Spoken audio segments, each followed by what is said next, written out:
இது ஒரு இண்டிகேஷன். திமுக தேஜஸ்வி யாதவ் மாதிரி வழிச்சுன்னு போட போது தமிழ்நாட்டில் ஒரு 25 தொகுதிக்கு ராகுல் காந்தி நடைபயணம் செய்தார், ஓட்டு சோரின்னு.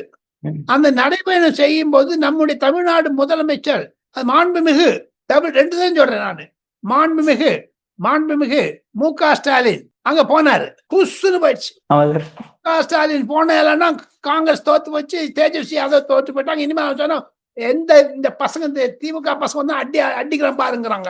ஆனா எது இருக்கோ இல்லையோ, திமுகவினால் தோற்கப்பட்டது தேஜஸ்வி யாதவ். அதை வெற்றிகரமாக நடத்ததினால் தான் திமுகவிற்கு நன்றி தெரிவிக்கக்கூடிய நிலைமையில் தான் இளைய பாரதம் இன்று இந்த காணொலியில் விக்ரம் ரெட் ஷர்ட் போட்டிருக்காரு, நான் பிளாக் ஷர்ட் போட்டிருக்கேன். இது திமுகவிற்கு ஒரு ட்ரிபியூட் தோத்து போனதுக்கு. இது ஒரு இண்டிகேஷன். 2026 மே மாதத்திலும் திமுக தேஜஸ்வி யாதவ் மாதிரி வழிச்சுன்னு போட போது தமிழ்நாட்டில்.